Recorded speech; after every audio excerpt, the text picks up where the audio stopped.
اس پر ہمیشہ ال آئے گا، یہ ہمیشہ اس کے ساتھ ال ہوتا ہے، نمبر ایک۔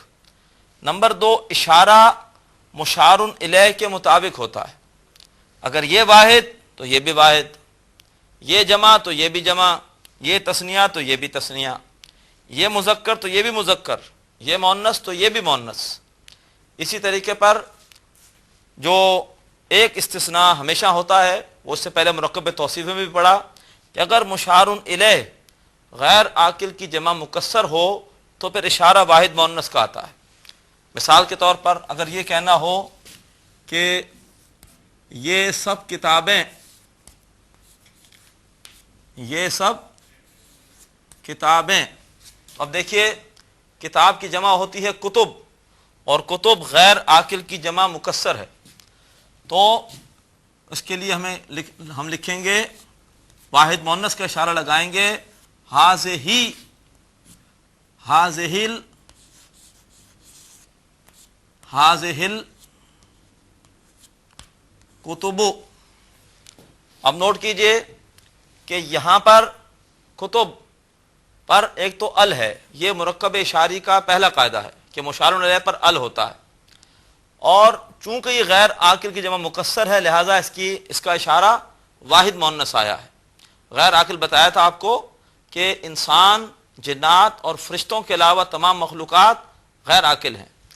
یہاں بھی نوٹ کیجئے کہ جس طرح اس سے پہلے بتایا گیا تھا کہ ویسے یہاں پہ کھڑا زبر ہوتا ہے الا، ملانے کے لیے زبر آ جاتا ہے، یہ کھڑا زیر ہے، جب بھی ملائیں گے تو ملانے کے لیے کھڑی زیر بھی زیر میں تبدیل ہو جاتی ہے، تو یہ ہو جائے گا ہاذہل کتب، ہاذہل کتب، یہ کتابیں۔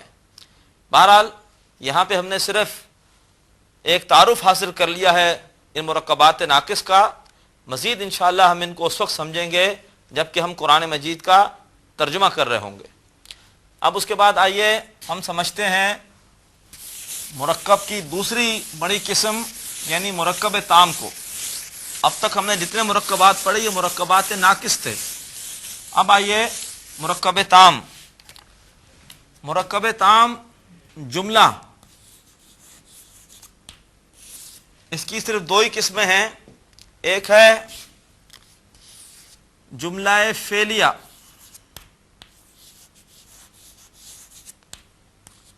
جملہ فعلیہ وہ ہوتا ہے جو کسی فعل سے شروع ہوتا ہے، فعل سے شروع ہوتا ہے،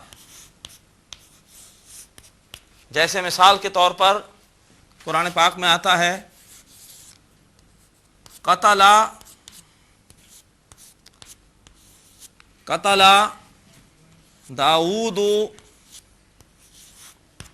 جالوت، قتل کیا داؤد علیہ السلام نے جالوت کو، تو یہ جملہ اسمیہ ہے، کیوں؟ اس لیے کہ اس کا آغاز فعل سے ہو رہا ہے۔ ضرب اللہ مثلا، ضرب اللہ مثلا، بیان کی اللہ نے مثال، تو ضربہ چونکہ ایک فعل ہے اس لیے ہم اس کو جملہ فعلیہ کہیں گے۔ جملہ اسمیہ، جملہ اسمیہ یہ ہوتا ہے وہ جو کہ اسم سے شروع ہوتا ہے، اسم سے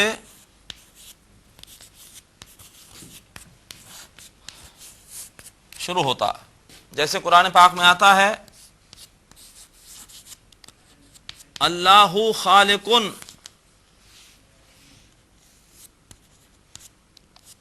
اللہ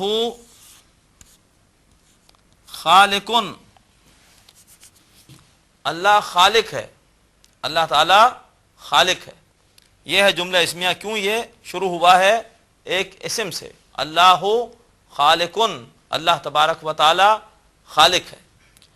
پھر جملہ اسمیہ میں ایک صورت یہ ہوتی ہے کہ جب تاکید پیدا کرنی ہو تو تاکید پیدا کرنے کے لیے اس کی شروع میں انہ لگاتے ہیں،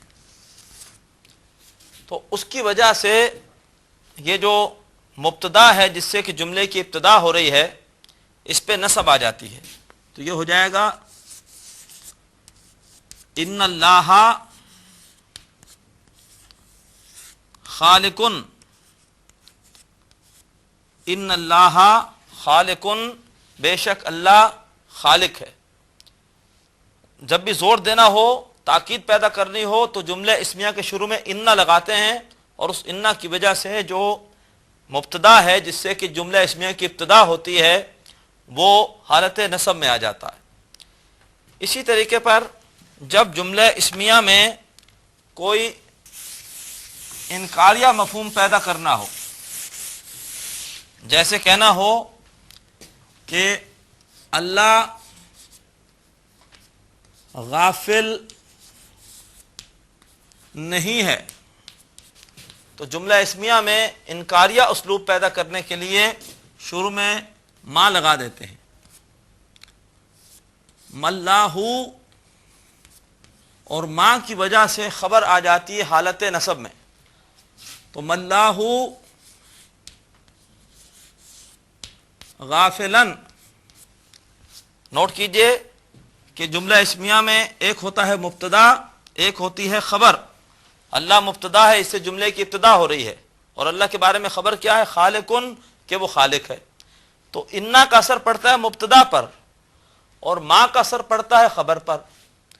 انا مبتدا کو نصب دیتا ہے، انا مبتدا کو نصب دیتا ہے، اور ما یہ خبر کو نصب دے دیتا ہے۔ تو مَاللَّهُ غافلاً، اللہ غافل نہیں ہے۔ اور یوں بھی لکھتے ہیں قرآن پاک میں اس طرح سے آیا ہے مَاللَّهُ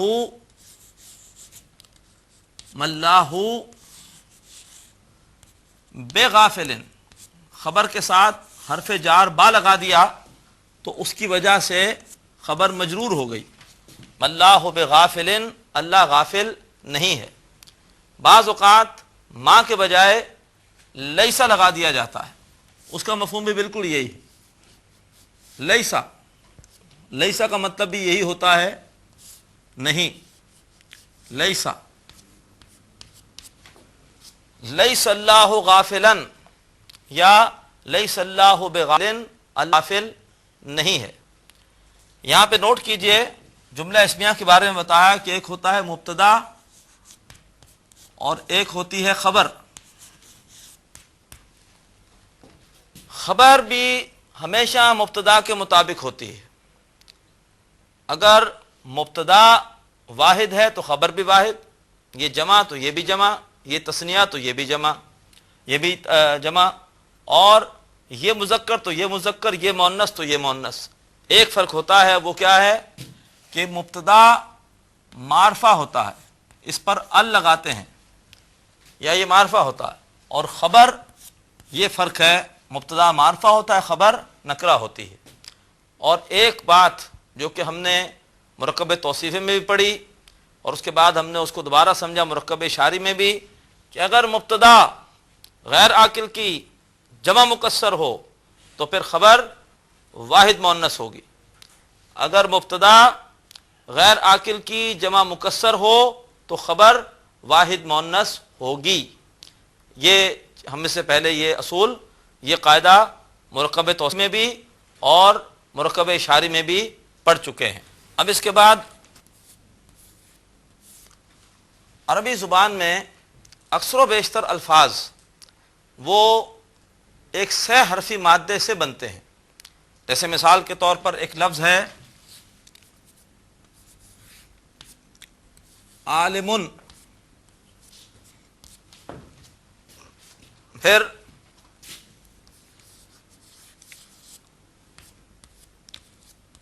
معلومن، پھر معلمن، پھر متعلمن۔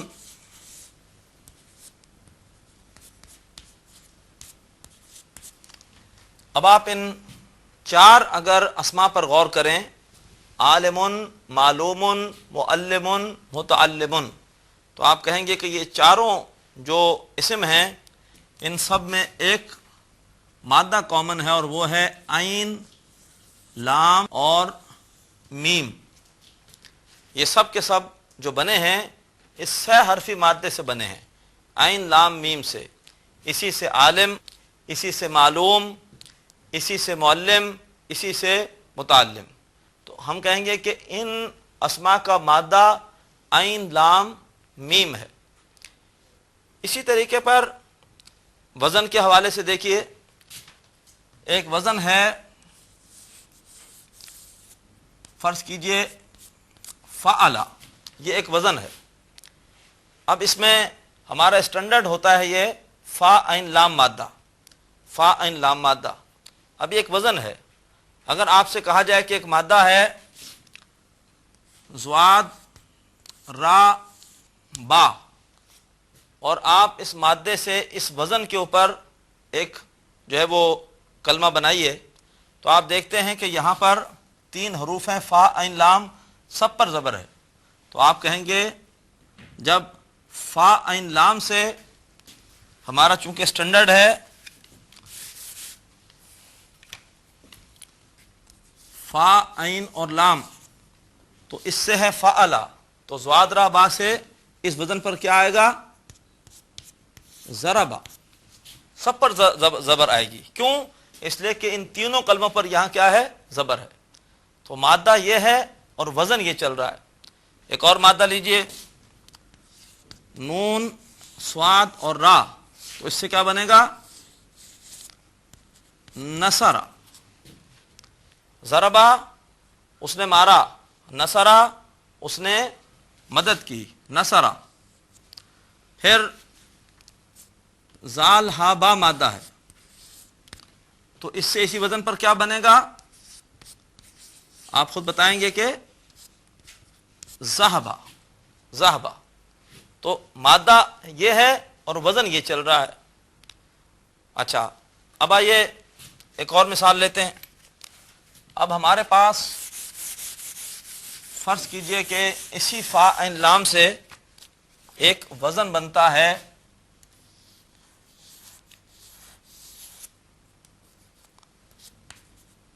یفعلو، یفعلو. اب یہاں پہ آپ نوٹ کیجئے کہ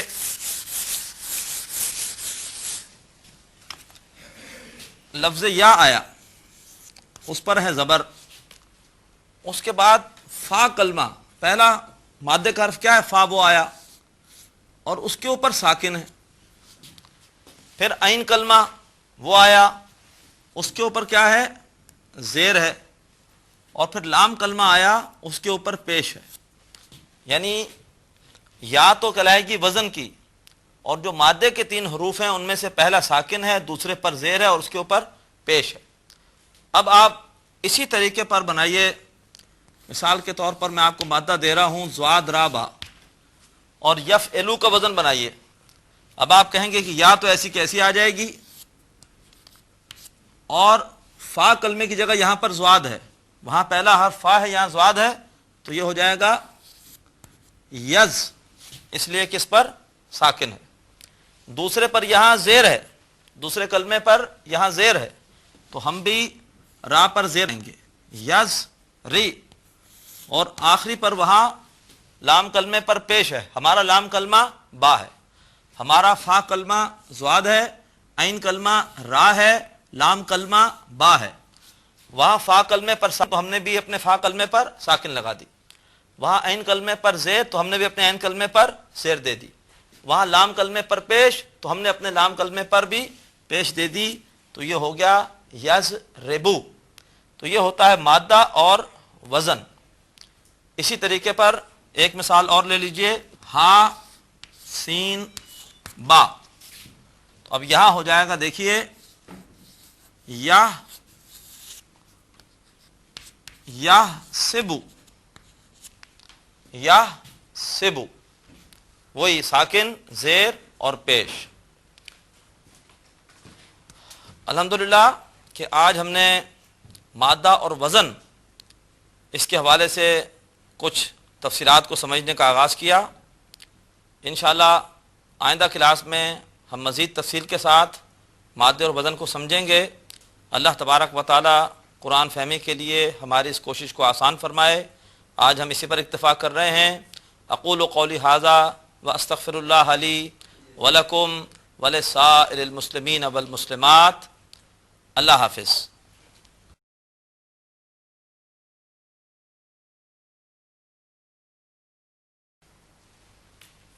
ناظرین، ابھی آپ نے پروگرام عربی گرامر برائے قرآن فہمی کا لیکچر نمبر 6 ملاحظہ فرمایا. اب آپ کے سامنے اس لیکچر سے متعلق سوالات پیش کیے جا رہے ہیں. ان سوالات کے صحیح جواب دینے والے ناظرین کو کیو ٹی وی کی جانب سے کورس کے اختتام پر سرٹیفکیٹس دیے جائیں گے. سوالات یہ ہیں. سوال نمبر 1، مرکب اشاری دراصل ڈیش ہے. اے مرکب تام، بی مرکب ناقص، سی جملہ فعلیہ. سوال نمبر 2، جملہ اسمیہ کے شروع میں ما لگانے سے یہ ڈیش ہو جاتا ہے. اے تاکیدیہ، بی نافیہ، سی مکمل. سوال نمبر 3، عربی زبان میں ایک مادہ سے کئی ڈیش بنائے جا سکتے ہیں.